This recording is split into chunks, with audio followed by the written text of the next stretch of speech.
110%. I just want 5 minutes of happiness, please. Just give me 5 minutes. And they did it! They did it! Left, beat left.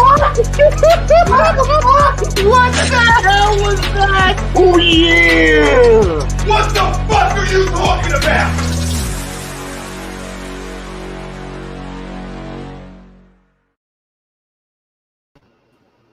Oh, hello, everyone. Welcome into a Tuesday edition of Kickin It Stateside. We have a wonderful jam-packed show for you, as usual. Tons of international play to talk about. We got some good Copa America to talk about. Messi finally gets a trophy with Argentina. Yay. Obviously, the big one. The Euros finished up. We had Italy beating England in London to bring it right back to Rome instead of its coming home. So I'm pretty sure you and I pretty much predicted that too. I was going to say, I want to give us a little bit of props because I did say pizza over fish and chips last show. And that's what happened. We'll get into that a little bit more. A little bit of the dark side. A lot of course, you see all the racist stuff. Tons of racism going on, and with the three African-American players on the England squad receiving insane backlash. Yeah, that's a red. That's probably a ban for life. Just again, I feel like we haven't talked about it. It hasn't come up in a long time, and then of course, leave it to the English. I hate to say it this way because people might take it in the wrong way, but I mean I don't think our listeners will because they kind of know. But it was almost expected. I hate to say that, but it was like you knew, right after that happened. If you took to the right social media, you were gonna it wasn't gonna be pretty. And our boy Eddie shared a few things that he dug up with us, and it's disgusting, and there's no place for it. We've said it a million times, especially when it's like, these are your guys, man. They just gave you what no team in your country has given you since 1966, which was an appearance in a major final. And that's how you treat them going forward. A 19-year-old kid, a 20-something-year-old kid that is kind of the future of your football. And if you look back, the last two Euro losers won the World Cup the following 2 years after. So, number one, I'm probably going to put my money on England to win the World Cup going forward based off of that statistic. And number two, as fans, you should know that, and you should look forward to the brighter days ahead, to the fact that you have a really good team. And yeah, it's garbage, but hopefully we move on. Hopefully it doesn't affect these guys long term. I think they're all strong enough. Hopefully have it just roll off their back and know it's just an isolated group of idiots. Yeah, and it's funny how now, in the World Cup, then they're going to root, for the same players that they are just, racially abusing, not even a year prior. So it's going to be funny how that's going to come full circle. And again, like you said, I mean, it's not like England's was bad and England didn't perform and they're not going to be performing in the future because, like you said, I'd put my money on them to definitely get to another semifinal. That's just how it's been trending up. But again, it just wasn't in the cards. You knew it was just too good to be true. Them being at home in Wembley, scoring super early Luke Shaw of all people scoring. Nice goal too. Very nice goal. Very cool. And you're thinking, this could be it. I mean, could they put it on them? Could they put 2 or 3 up on Italy? And then, just didn't get one after that, and he kind of just that killed him. And it wasn't as if they didn't try to really play for it. They didn't really just sit back and try to defend after that. They tried to stay within their game plan. It seemed like for the most part, they just had some bad luck and didn't get a second one. And unfortunately for them, you knew it was just a matter of time, the way Italy had been rolling, that they were going to level that game if England didn't. And sure enough, they did, and went to extra time, nothing in extra time. And what some people love and some people hate, the PKs decided it, and Italy was just happened to be better. I mean, number one, you can't take away from the goalkeeping of Donnarumma, player of the tournament. Kids, we've talked about it. There's nothing but up. We didn't mention it. I guess I don't know if it happened after the last show. I know it was in the talks, but it is official that we said he was probably going to be on the move. He is going to PSG to be their goalkeeper. So that move is official. So he is on his way out on a free transfer out of Milan, going to the big boys, and I think it's well deserved. Yeah, again, I mean, I mentioned it before. He's always been on the radar. I think I saw he made his first appearance at Milan when he was 16 years old. So, flash forward here, 6 years later, now that he's 22, he wins a Euro. He's going to make a big move, get paid at PSG. I'm sure win a million French titles there. And you got a World Cup to come up. And, kind of segueing into that, into our poll question, with Italy winning the Euros and it actually being a great story aside from, the England failure and the racism and all that, from Italy not even making, the last World Cup, had to look themselves in the mirror saying, what can we do to be better? We're way too proud of a nation to not make it. We're a soccer country. Like, this is our main sport is football. So, with Italy winning it, do you think now that they're the favorites, they're going to ride that momentum? Obviously, barring they still have to qualify for the World Cup, that, nothing's set in stone. But hypothetically, when they do qualify for the World Cup, will they be the favorites going into that tournament in 2022 in November in Qatar? Just a couple months away from that. So love to hear what everybody thinks. I think riding the wave of them winning the Euros, I still think they wouldn't be the favorites going into that tournament. I still think France is way too good and has way too good of a roster, and I think they'll bounce back. And again, I think Eddie said the most overrated number one team in the world, Belgium, which I could kind of agree with because their golden generation really hasn't done much of anything. This is their last. Time is running out. Yeah.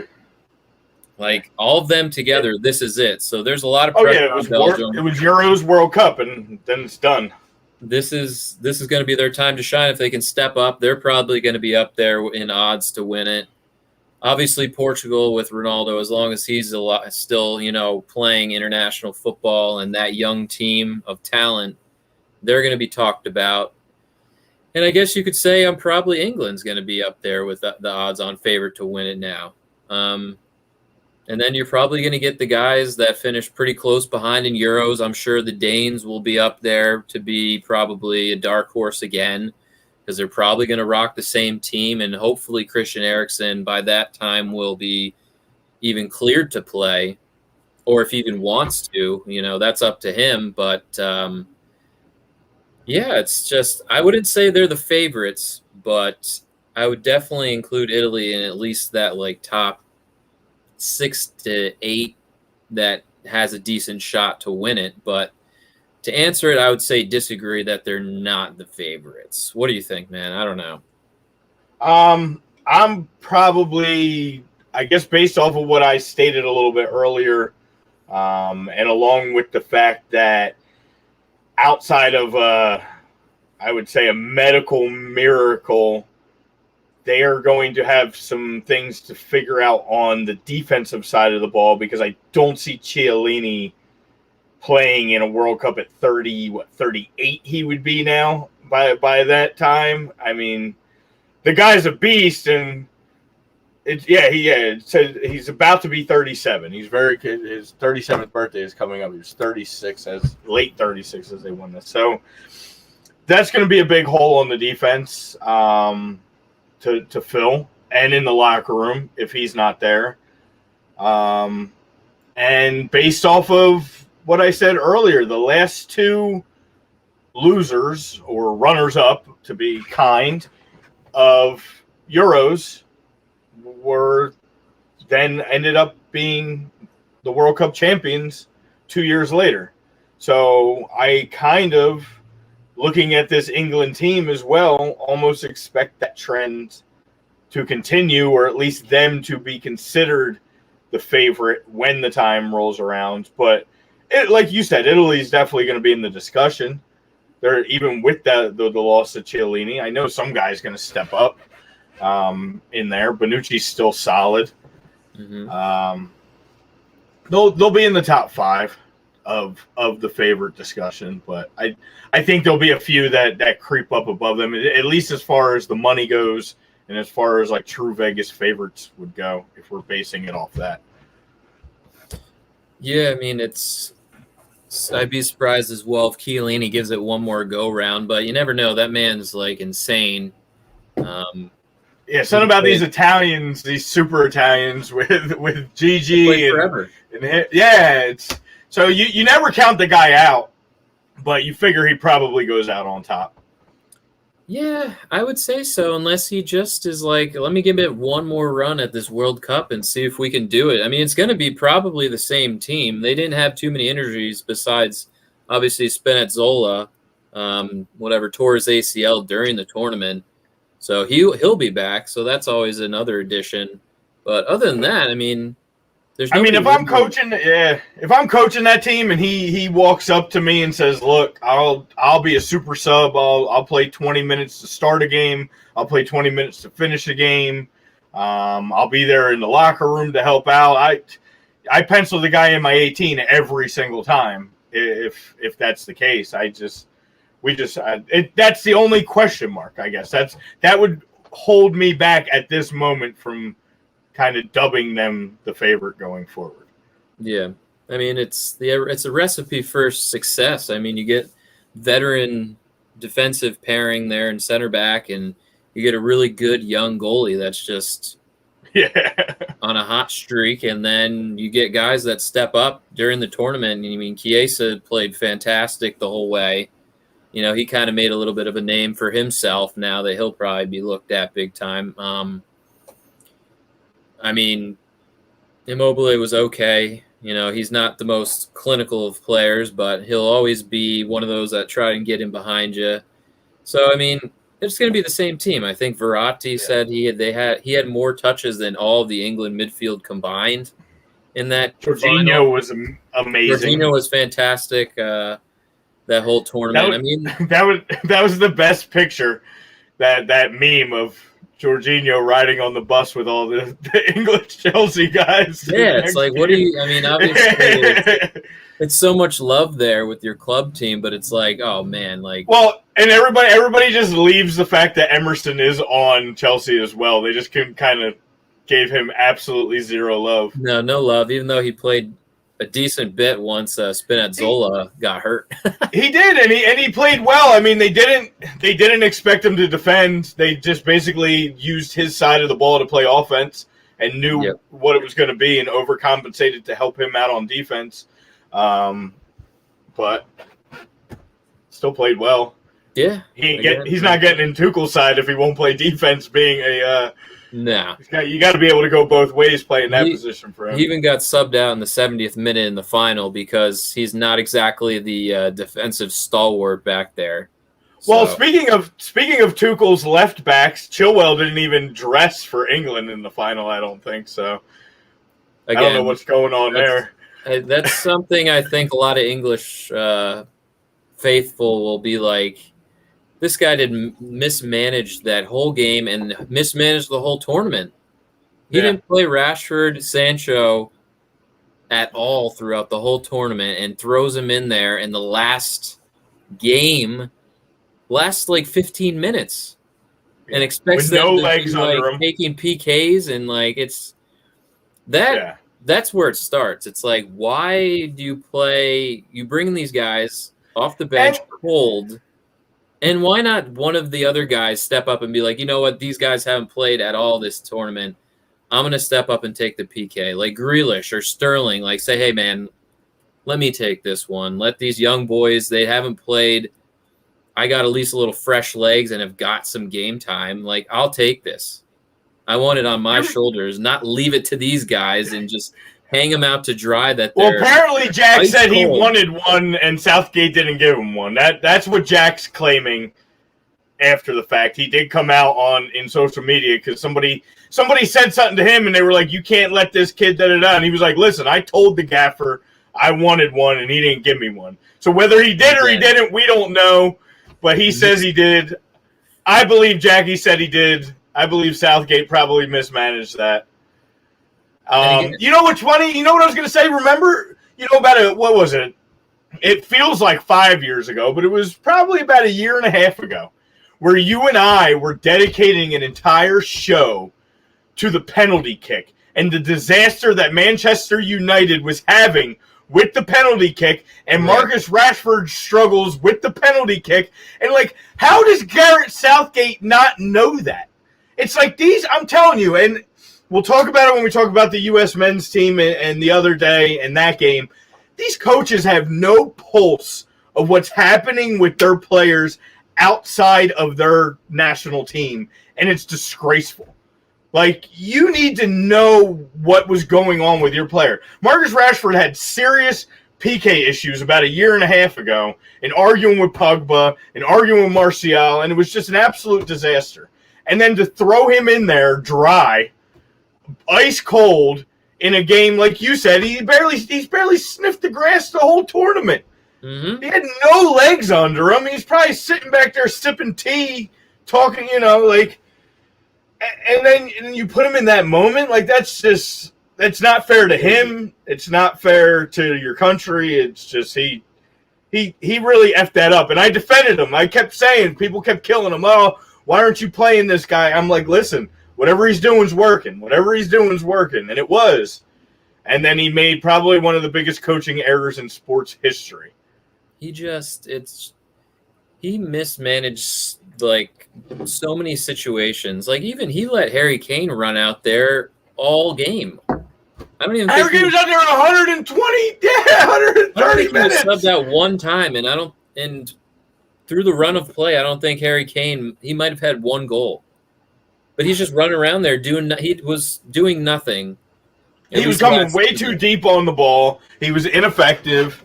Well, he's playing he's playing at Spurs where he's allowed and he, is receiving the ball that deep. And, he probably has that in his head. Because he wants to be an assist man now. He led the league in goals and assists. Yeah. Yes, but you don't have Sonny on your team making those runs. You have Sterling, who, again, I think Raheem Sterling's a fantastic player, but he misses a lot of easy opportunities. He does. He comes up small often. So he is small. I mean, let's be real. Every time he was on the pitch, it felt like he made a little bit of an impact each time he came on. Yeah.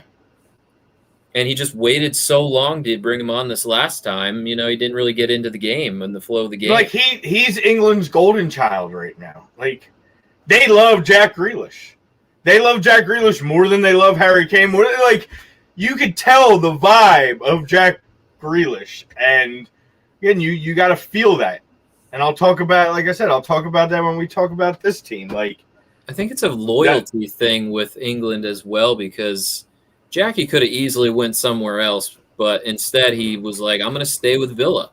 That's my squad. I'm going to ride it out with them. And I think that shows a lot too. And he seems like a nice guy. Besides his drunk driving debacle where he's hitting 1,000 parked cars, but I digress. He just seems like a good dude. He didn't hurt anybody. Sorry. Thank God. Yeah, thank God. The narrative's different when you don't hurt anybody. Right. Everybody was safe. But, yeah, it's just it's crazy the way Southgate just mismanaged that whole tournament. And, it's almost like how England has to be thinking the same way we're thinking about Berghalter. Like, is this the guy we want going forward and leading our team? The guy that doesn't have a pulse on our players outside of the international scene? Like, there's got to be some really head scratching with, like, how did we even lose this at home, though? Like, seriously, it was there for the taking, and you totally just fucked it up royally. Again, no pun intended with the royal comments, but like, come on, like, it's just, it's. And the crazy thing is, I'm not happy with the way he was, and you had the players available to just park the bus anyway. You could have just did that, like, but I don't know. And I'm not a big Harry Kane fan or Harry Maguire fan, but he had a great tournament. He was probably one of the best center backs in the tournament besides Bonucci and Chiellini. His PK was one of the best PKs you'll ever see. The force and the power, and to hit that little corner that he did, like, what did I say? That was some great prison shit. That was some we were talking about that in our soccer group chat amongst some of my boys, and we were like, he was just hoping and praying that went in the net, because that baby could have went over the stadium the way he hit that with that much power. Dude, if that hit the post, it was going to go in the other net. It would like. That's either going moving in the net or like into the 20th row. What up, hello, Ev? everybody? Hello, Evan. Thank you for watching in the shower. That's fantastic. We love you. That's dedication. Good dude. And yes, go back to everybody. Hi, Dan. Hi, Frank. Greg. Jake. Jake agrees with the poll. Greg agrees with the poll. Dan definitely doesn't agree with the poll. He's going Israel or Canada for World Cup 2022. We knew that was coming. No surprise there. I hate to break it to you, I don't think Israel's making the World Cup. Probably not. Canada might have a tough time for 22. There's no guarantee on that one. If we're worrying about qualifying, Canada should be worrying about qualifying, right? For that one. I mean, we know we're all there in 26, so we're not worried about that. But 22, I think that could be a good segue into talking about Gold Cup here. That's perfect. That's what we do. Dan's always good with the segues. That's what he's good for. But yes, switching to our region of the world, good old CONCACAF starting up. We got the Gold Cup going on. Our C squad, U.S. men's national team. We got Canada getting a nice dub over Martinique. Even though Alphonso Davies is out for Canada, the beloved golden child picked up an injury. He will probably be heading back to Munich to rehab a little bit and get ready for the Bayern season. U.S. apes Haiti 1-0. Probably should have tied or potentially lost that game, which is sad to say. And Mexico struggling with Trinidad. That's always great to see. Mexico is one of those where I'm starting to really hate the Mexican national team. They're so dirty. I know they feel that. Yeah, they feel the same way. They're horrible.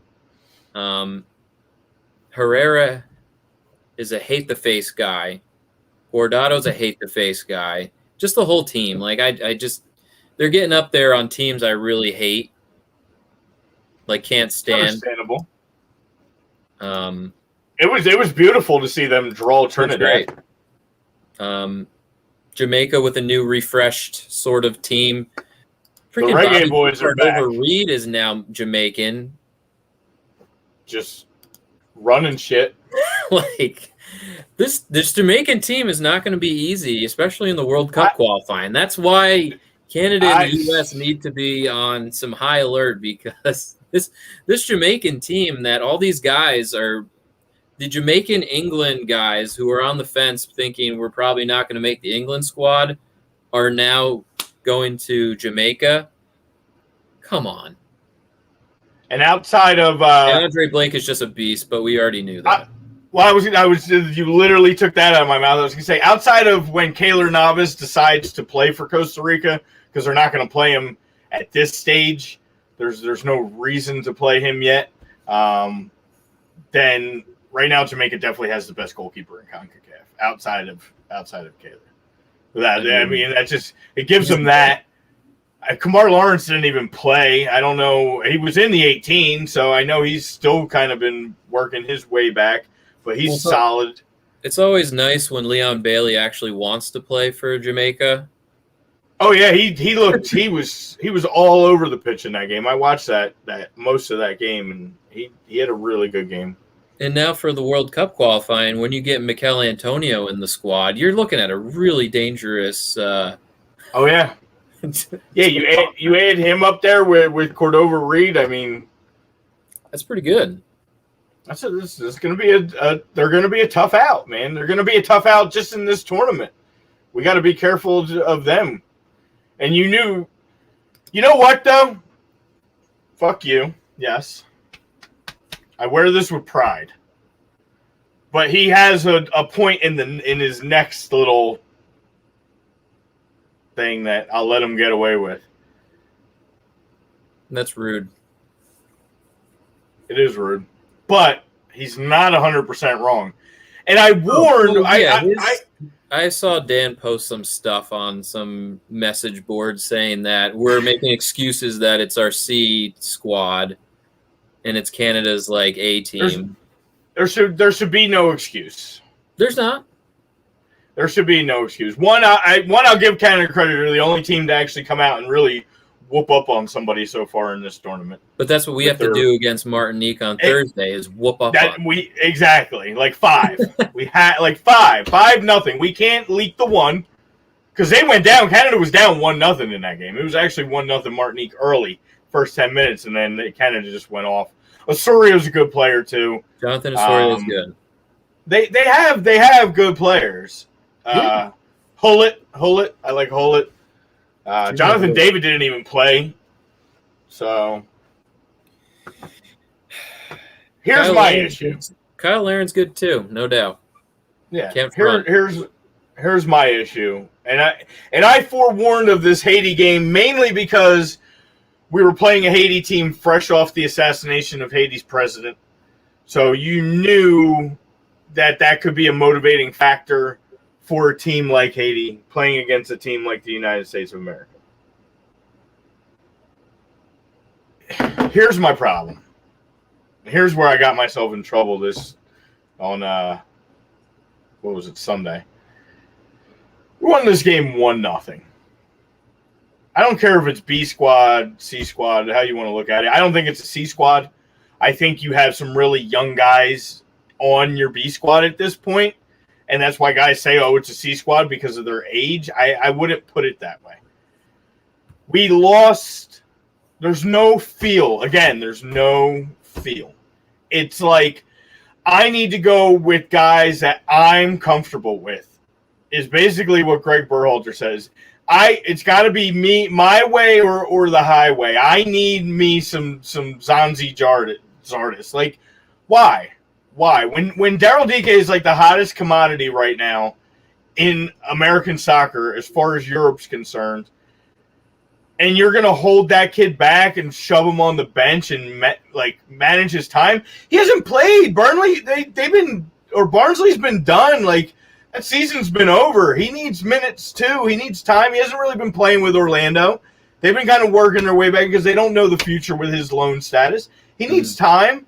He needs to get on the pitch. You're at home to where your next up-and-coming star, I think, in Gianluca Busio plays his club ball. He's making his first ever cap for the U.S. team. Where's the harm in starting him against Haiti? You're playing Haiti.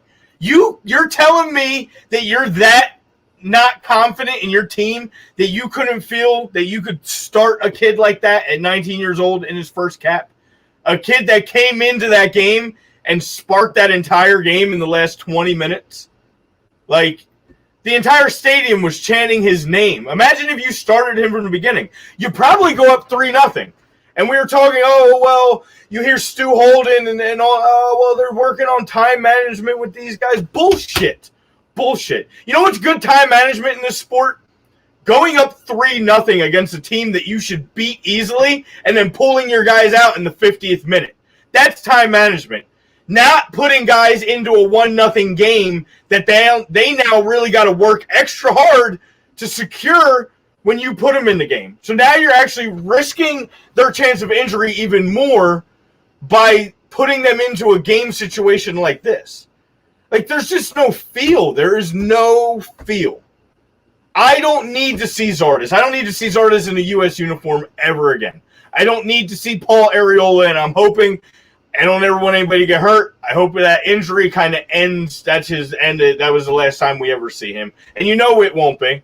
You know he'll be Mr. Super Sub when it comes to World Cup qualifying somehow. Probably. He'll be Berhalter's little, whatever. Kellen Acosta actually played a good game. I still don't really need, we have better options than Kellen Acosta, but I'll give him credit. He did play a good game. Shaq there Moore were some played bright. well.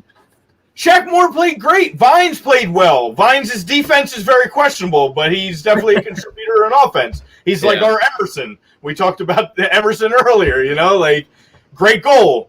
But there was multiple opportunities where he left his goalkeeper and other defenders out to dry, and we're lucky that it was Haiti, and Haiti was missing 5 players due to COVID, including their number 1 scorer, or that might have been a different game.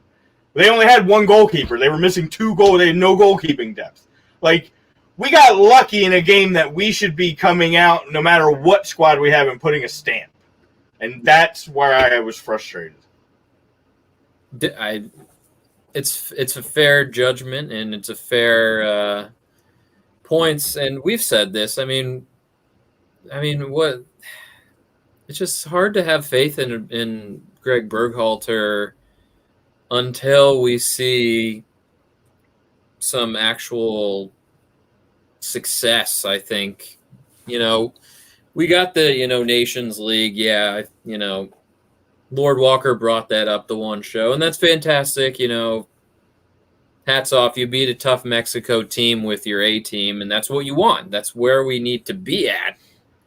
But our pool is too deep, and our, the skills are there. Some of these guys, you said, I don't need to see Zardes. You know who he is. I don't need to see Paul Arriola, really, because I know who he is. I don't need to see Jackson Newell anymore. I know who he is. Yeah, thank you. That was the other one. Oh, my God. We've given him plenty of opportunities to make a statement, and he never has taken that opportunity and done well. Just never. So that experiment needs to be done with as well. Legette's the only one I won't complain about because he's been our best player no matter what team he's played on of recent. Right. He's literally the only one where I was like, okay, out of all those guys that we know, that's fine. You need a veteran leader, leave him. And again, Shaq Moore was very impressive, and he didn't even know he was starting until an hour before the game because Reggie Cannon, got hurt or COVID? One of the two. I forget which one. I think he got hurt in warm-ups or something. So, surprise. Reggie's a guy that we, honestly, we don't need here. Our we right know what Reggie Cannon is and Shaq Moore gives us, some competition for Reggie Cannon because I don't want Reggie to just walk on to this World Cup qualifying team because he's been great. I love him, but I think Reggie's good, but I don't think he's a starter for power, World Cup winning country because I was listening to, I think, something on ESPN. Maybe Hercules Gomez was talking about the game the other night, and he was saying that the best position for Dest is going to be more like what, say, Alphonso Davies plays for Canada. Yes. More offensive and getting up the field, and not so much like for Bayern where he's more defense and as a left back or right back. I agree because now, but if that's the case, we need to find a spot for that right back. And is it going to be Reggie Cannon? I'm not sold on him. Yeah. So Yeah, I mean, if he there's can keep it going for this tournament, see what happens and, gets called up for the World Cup qualifying team, then, this is a big stage for a lot of these guys because this is just we still got Anthony too. Yeah. The other one. You're putting on display and you're putting on trying to basically a tryout to make this World Cup qualifying squad, because anything less than not making the World Cup for 2022 is an epic failure, and we should just not play soccer anymore. So, yeah, it's going to be interesting. But still, I just don't have much faith with our manager until, I see the A team get into this World Cup qualifying and actually, be on top of the group and not struggle with, certain squads. Yeah, I'm just sick of those same guys that are part of that, like what I would consider losing generation, that between World Cup generation of players. Obviously, they didn't do enough to help us before. What makes you think that they're going to be helpful now? Like, there was opportunities, and the fact that Stu Holden kept going back and like giving credit to Zardes for that assist was ridiculous. Like, he stuck his foot out and prayed, and that ball just happened to find Vines. Like, that was not a set play. That was not like, he was just like, oh, the ball's coming, and like, it just took a nice deflection and worked out. But like, they went back like 5. They were like, "Oh, what a great assist!" Oh, that was not a great assist. He had like 4 opportunities where he had good service in the box, and he just couldn't even get a shot off, let alone like fuck it up. So, yeah, and again, I mean, I understand giving Zardes run out after run out because nobody's really taken the striker role, and said, "Yeah, that's mine." Like, I feel like DK would if you play him. We don't know. Sargent hasn't taken it. DK, we don't really know. But that's why you got to play him and Hop. Like, those are the 2 you play. Like, those have been your 2 most successful overseas, abroad, in the last year, probably. They, like, as far as Timothy Weah, guys like that. All the guys that had good years. Why? I don't need Zardes. Like, Weah's not even here for whatever reason. I don't know. I don't know if he's hurt again. I hope not. But he's not even on this team. There's just I don't know. I get wanting veteran leadership. Sure. But it's just not the right. Yeah, I mean, by looking at the first match day, I know there's 2 games left to be played for, the first match day to be officially over. But I mean, just looking at the powerhouses in the CONCACAF that have played already, you pretty much know who's going to go through by just the results. US and Canada are going to make it. Mexico is going to somehow get out of their grouping, and Jamaica obviously will probably win theirs, and it's going to be the normal teams. It's just who's going to come up and step up in the big moments when the knockout football is on the line.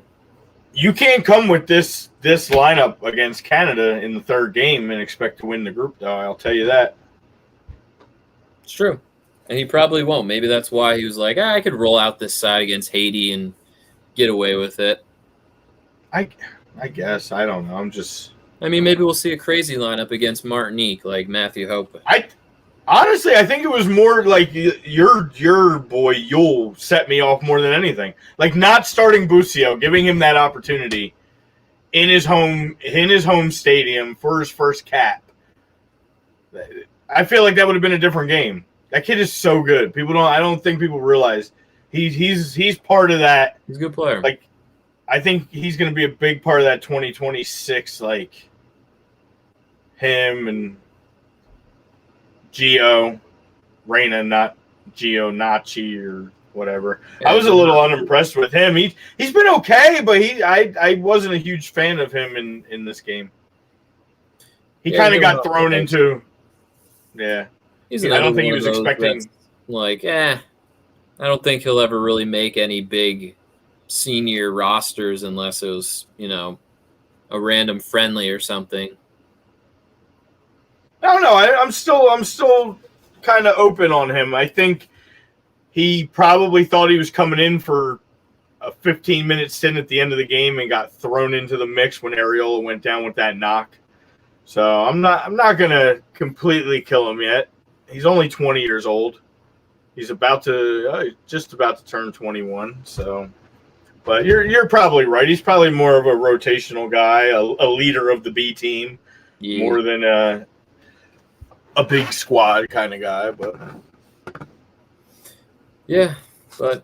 it'll be interesting to see how this plays out. Obviously, U.S. have a game Thursday against Martinique. Again, got to put at least 3 up on them, maybe 4. You got to let them know. You got to let them know we're there. You need 5. It's got to go 5. Martinique, come on. At least 4-0. We got to get the goal differential back against Canada. Because right now they're in first place with the goal differential of +3. And I'm sure they're going to put up at least 3 against Haiti, I would assume. Yeah, I don't think the Haitian team is bad. You know what? I don't want it to come out. Actually, watching them, they're a pretty decent side, but they got a lot to play for right now. I mean, we talked about that with the president getting assassinated. I mean, sometimes those things drive teams and stuff like that on an international stage. Like I said, Brian Silvestri, former Union legend, the Haitian goalkeeper, standing on his head when he needed to. Yeah, man, he did. Interesting question from Evan. Has a good transition again into this Copa. Was Ronaldo's Euro Championship more legit than Messi's? Europe's competition is a lot harder than South Americans. Thank you. You missed our debate, Evan. I think on Thursday with Lord Walker thinking that the Copa America is better competition and a better tournament than the Euros. And I am not on that side at all. I think Euros are a little bit better teams, but he's convinced that the Brazil and Argentina would give anybody in Europe a run for their money. But I still say Portugal winning the Euros is more legit than Messi winning this year with Argentina. I don't know. I just rate the European Championship better than the Copa America. And the teams that they had to go through too for Ronaldo's in order for him to get that championship. You could almost argue that Ronaldo's Euros this year was better than Messi's Copa, and Messi got his first trophy because Ronaldo won Golden Boot in the Euros this year and only played 4 games. Yeah. So, if you're going solely individually, Messi, not all right. No, because I'll get killed if I say it that way. I was gonna say Messi was not the reason Argentina won Copa, and I can't say that because I don't think Argentina is even in the mix without Messi. But he did not carry the team like Ronaldo carried the team, and that's. Yeah, I mean, I don't know. I'm not knocking Messi, but I think we just, from, saying he was quitting on his country to coming back and, he gets the monkey off his back, which is great. He did what he had to do. He played well this tournament. I called out Di Maria, and he scores, of course, in the final and, lights a little bit of a spark under his ass, and they get the job done. I mean, it's not a bad Argentina team. It's still good, but I still say they're on the other side of on the age thing. Yeah. And defensively, it's more. I mean,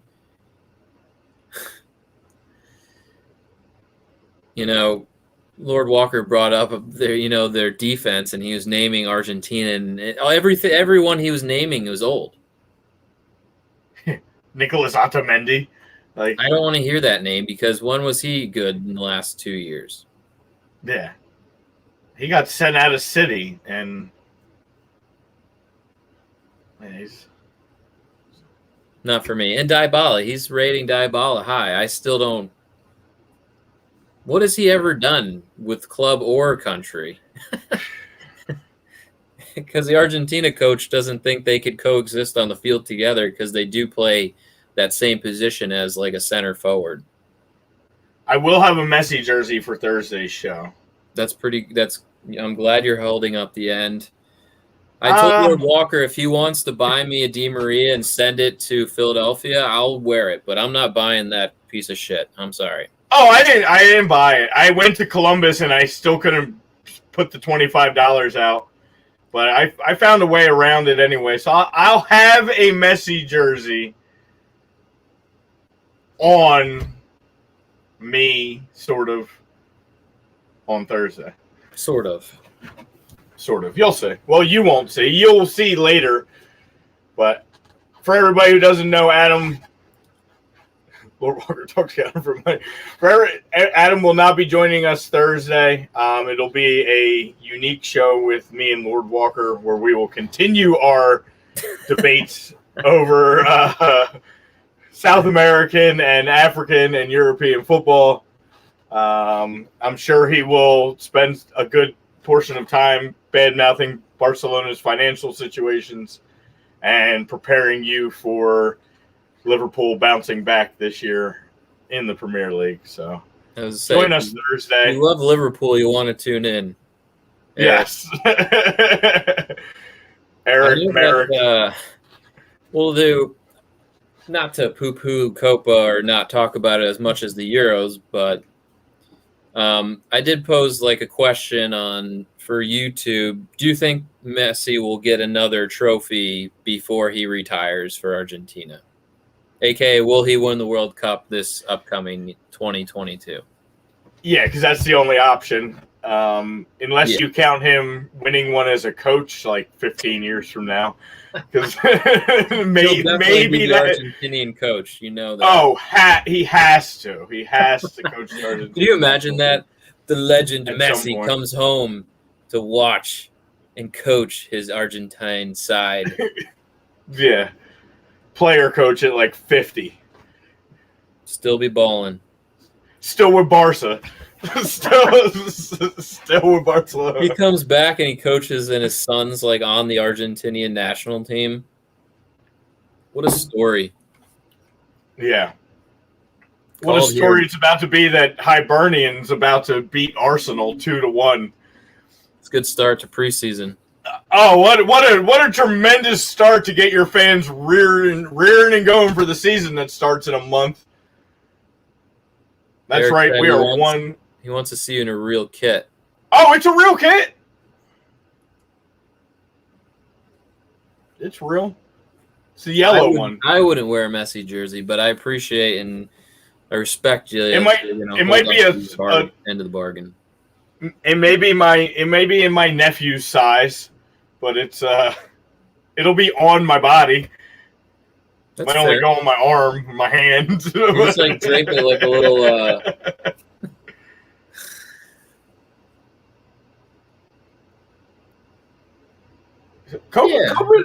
And again, it's good teams. We're not saying it's bad, and I think that's the problem. Lord Walker is not like understanding. It's just the Euros. I think better. There's just a more of a better. The countries in that region are better. I think overall, you could say Peru. If Peru played Denmark or England, they would probably lose. And he said Uruguay. Uruguay is like 35 years old combined. Like you have Cavani, Yeah. Juarez, I mean, this is their last push in a World Cup for them. Oh, yeah. I mean, Uruguay's always a good soccer nation, and I'm sure we will have another wave of good Uruguayan players at some point. But, this one's done. Like, this was it. And again, they had their shot against Colombia, and they couldn't put one in the net. They went to extra time and lost, so in PKs. I would assume that you'll see a good amount of South American teams getting into the knockout stages of the World Cup. I'm not saying that. But I'm saying the South American teams are getting a little long in the tooth.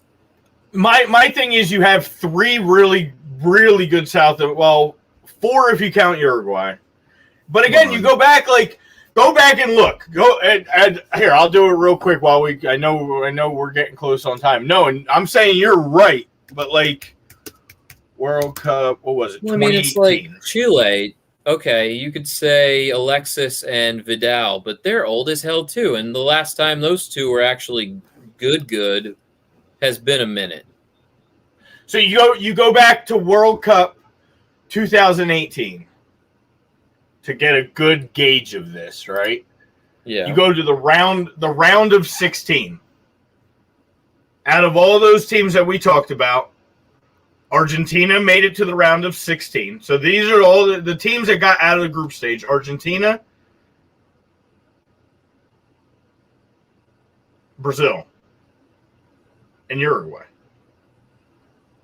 Argentina, Brazil, and Uruguay. Argentina, Brazil, and Uruguay.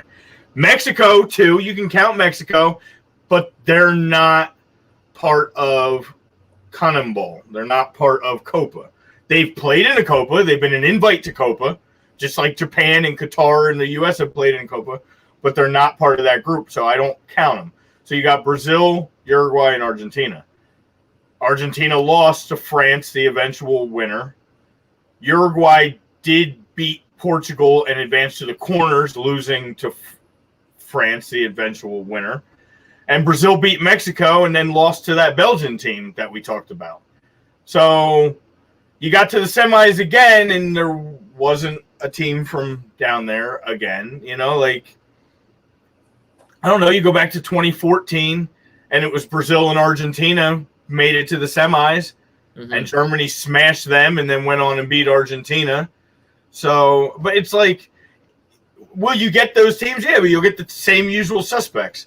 And like we said with that tournament, it's the same usual suspects. You have 40 championships between Brazil, Argentina, and Uruguay. That's boring. It's just, to me, it's boring. I know you only have 14 options. You have less countries to work with. Then expand the tournament. You want it to be Copa America? Open it up. Expand it. Kill the Gold Cup. Fuck the Gold Cup. Merge them. Merge the Gold Cup and Copa America together. Make a huge Copa America. Make it North and South America. Make it like this big thing. Invite get these smaller countries involved. Get these island nations involved, like Trinidad and Martinique and Haiti. Make it that. You want to, then you'll get my respect. Make it a 32 team tournament or whatever. 24 team. Yeah. Well, they're already having a debate about kind of like what we said, like it needs to happen. The winner of the Euros plays the winner of the Copa America in like this end all be all. And it's like, technically that is called the World Cup, but I understand what you're saying. But that's so many you just want that money grab game. Yeah.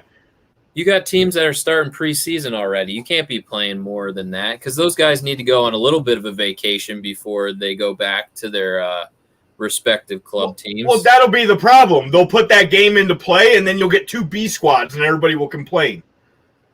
They'll be like, oh, well, it was so-and-so didn't play, and so-and-so didn't play, and it's like, well, what do you want? Like, they can only play so much.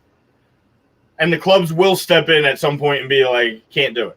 Right. Especially with World Cup coming right back in a year and a half. It's already been a condensed schedule, and it's just been crazy with COVID now. So that would have been maybe way down the line you want to talk that and figure that out with some better planning in the future, possibly maybe. But at this point, I would rather see the Gold Cup winner play the winner of Copa. Keep it at that first. Yeah. Instead of Europe. I mean, I think that's like. The only reason I would like to see Italy versus Argentina is probably to shut up the, like, Copa America is better than the Euros. Yeah. But again, you might as well just wait till the World Cup to see. Yeah, we'll get that soon. We'll get that soon in November. It's going to happen. Yeah. A year and a half in November. Not this November, next November. Right. Yes. Yeah, it's going to be all screwed up with now the World Cup being in. I think it's right after Thanksgiving to maybe right before Christmas or something like that. It'll be fun, but it'll be weird. Yeah, because like these watch parties, hopefully that we're the U.S., we better be fucking in it. But now we're going to be shivering and freezing outside while they have these massive watch parties, and we're just freezing our asses off. Hey, USA versus Argentina. We've beat them before. I think that's when Messi cried. That was one of the times at halftime or something like that. Yeah, he cried when they lost to Chile in the finals of Copa, the last Copa. But again, congrats to Messi. He gets his trophy. He's now, closing in on that Ronaldo as who's going to be the best ever.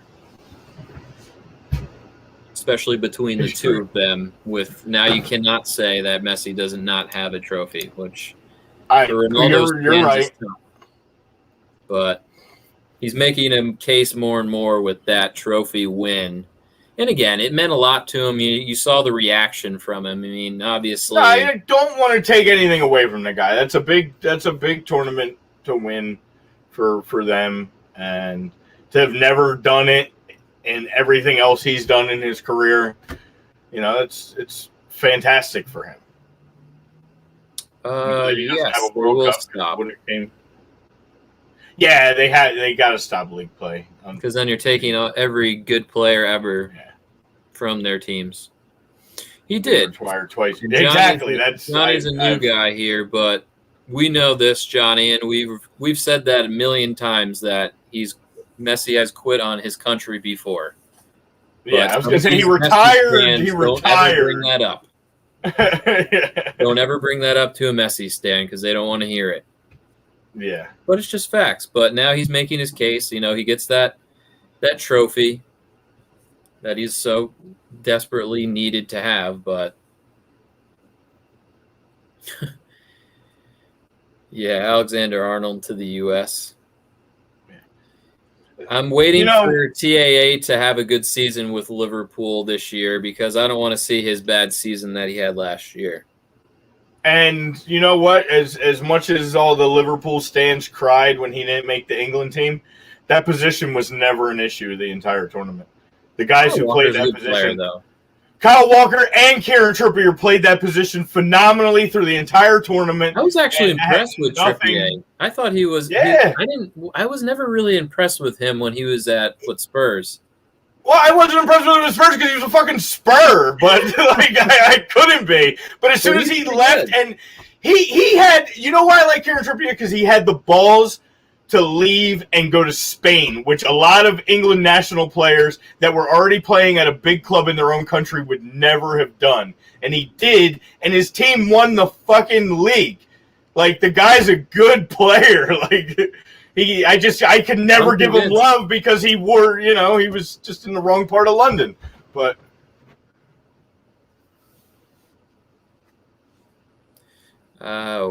what?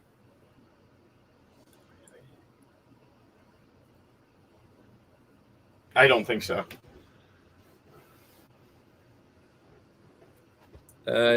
Don't. My brain's fried. I'm not sure. Of course, I'm still waiting on TAA to have a bounce back season because Kyle Walker had a bounce back season and he played well when called upon. Yeah. Both those guys and Luke Shaw. Luke Shaw's got to bounce back in his career. Jose Mourinho thought he was a trash. He did. He's had a great season for club and country, so props to him. But yeah, we'll see. We'll once now that the international is, we're starting to really wrap it up. I mean, we got Gold Cup still rolling along. I'm sure Brian and Lord Walker will talk maybe sort of a little bit about that game that's going to be on Thursday night. But yeah, we'll get into a little more. We got preseason. Obviously, Brian mentioned that Arsenal's playing a friendly. Dortmund had a friendly today, so before you know it, we're going to be starting. We probably like a month away from the start of the Prem season, which is crazy. Yeah, August 13th. It's actually my boys. Arsenal open with Brentford. Nice, new Brentford. Yeah, they get the opening game. So lucky them. Arsenal gets the beauty of starting last season with who'd they start with last year? Fulham. And they had a great win and had the worst season they've had in 100 years. So true. Not looking too forward to that. Just to answer that question before we wind down here, damn, the way PSG's adding people, and if that's a serious thing, why not? Like, I give Ronaldo, Johnny, we know you, but we give Ronaldo a lot of credit, both of us do, because of the fact that he does go everywhere. The fact that Messi has been comfortable and stayed at Barca for a long time hurts him, in our opinion. The fact that Ronaldo's done it with United, that he's done it with Madrid, that he did it with Juventus, now to take the opportunity to go to PSG and go to France, why the fuck not? Like, they got the money for it. Yeah, he's gonna go somewhere, and wherever he goes, I'm in favor of it. So, Inter Miami. Yeah. They'll still finish mid-table. They stink. They do. They're horrible. The only problem with having like a specific like team panel for one show is like not everybody's gonna want to hear about Liverpool for an hour straight. No offense. Maybe one day, maybe a side bet we can have. You know what you can do? But you know what you can do? You can get your A2D subscription, and you can get your A2D membership. Maybe. And yes, I bet if you get your membership and your subscription, we could work something out where you get a half-hour Liverpool panel on our show. Because that's about all I could take, would be about a half hour of. So that's a lot. I even got other guys that would join you. I'll invite them too. You guys can have a blast. I'll go buy that Carlsberg jersey from Columbus and sit in the corner quietly and just let you guys have a. That would be a lot. But yeah, I'm sure at some point we can figure that out again, or if there's a wager throughout the Premier League season amongst us and Lord Walker, will maybe. But again, it's so hard because there's so much to talk about. We can't dedicate, especially if we're still doing our shows. It's very hard to touch on just one club. Especially a club that, didn't win anything last year. So there's no reason to give them their own show yet. $10 a month. It's 14 in Canada. Dan's that extra $4 is crushing them. Dan, don't think I didn't see your little comment about Messi and cocaine. that Canadian dollar's translating high though. That's transferring high at this point. If it's I didn't even know Evan was a Liverpool fan. We got a lot of Liverpool fans on this, don't we? Yeah. That's tough. It is. We'll see. We'll see if I can't wait to hear now when Virgil comes back and Joe Gomez and they start struggling, what the excuses are going to be then. I don't know. Virgil's healthy. That defense is going to be. I don't think Joe Gomez is going to get a spot. Kanate's already there, hanging out with everybody. Yeah. We'll see. We'll see which one is the better center back, Opachenko or those are two really young, good center backs coming from the same club, from the same nation. So, true fan, listen in the shower. Yes, Joey. Before we get out of here, we do have to thank our sponsor for the show, Specialized Physical Therapy, Dr. Paul Vidal, and the team. They are the sponsor for Kicking It Stateside. You can check them out at specializedphysicaltherapy.com, or you can head on over to the locations. I would suggest probably calling and making an appointment first in Cherry Hill or Burlington. If you're rehabbing from any injuries, any surgeries, things like that, or just need that little extra something to get yourself back going, they are the people to see. And then we got Manscaped. Manscaped is on board with A2D. And you know us, handsome gentlemen, got to keep it Manscaped. So 20% off with A2D code on manscaped.com. Don't make the mistake as I did and try to use your old wall razor somewhere else. Yeah, that's no good. Yeah, it could be a rough ride. So definitely get your Manscaped on. They know what they're doing. Everything's specialized. I got my Manscaped pack already. Got your lawnmower? Yeah. It comes in a really nice carrying case and everything. It's pretty sweet. You get ball chafing powder or something like that. You get a crop preserver. Like, it's pretty legit. Not gonna lie. So, whenever somebody specializes in something, they're the ones to go to. You always want to go to a specialist. You don't want to go to just some guy who's like, "Yeah, I sell razors on the corner." Like, no, it's not how to do it. You'll be all nicked up.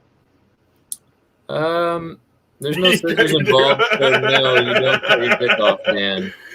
No, I think he was asking me with my old wall razor. No, but great razor on the that area is never. It's always a game of chance, you know.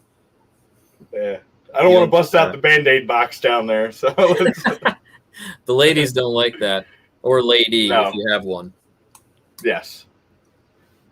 But yeah, it's been a fun show, guys. Again, I'm sorry I can't be with you on Thursday. I'm actually flying out to the Pacific Northwest to go into Seattle for a wedding, so I'll be out there Thursday through Sunday. So make sure you listen to Brian and Lord Walker continue their pretty awesome debate. I'll try and maybe check in West Coast time over there. If I'm not too busy, what would that be? Thursday? Possibly I'll pop in. So enjoy that. Again, like we said, congrats to Italy. Congrats to Argentina for winning their respective region trophies. And, you know, it's going to be a great World Cup qualifying and World Cup coming up in 2020. Can't wait. You know, you got the Gold Cup coming, you know, U.S., you know, again, Martinique on Thursday. Dan, I can't come to Canada, man. Your borders are closed. They're opening soon. And yes, of course, Eric can't wait to see his buddy. Lord Walker will be, I'm sure, in full. He'll have his notes maybe this time around. He's allowed. He wasn't sure last time, being that we're on No Notes Radio. But he's going to bring it, so you guys should probably stay and tune into that Tuesday or Thursday, sorry, at 2:00 for a pretty awesome debate. But thanks again for tuning in. It's been great. It's been fun. Always a lot to talk about, man. And again, like we said, the Prem season's right around the corner, so there's really never a dull moment. So, yeah. We'll see Brian on Thursday, and you'll see me next Tuesday. Miss you, man. I know. I'm bummed, but sorry. Have a good trip. Thank you, sir. Oh, yeah. And all right, brother. Yeah. Love you guys. See ya. All right. Later.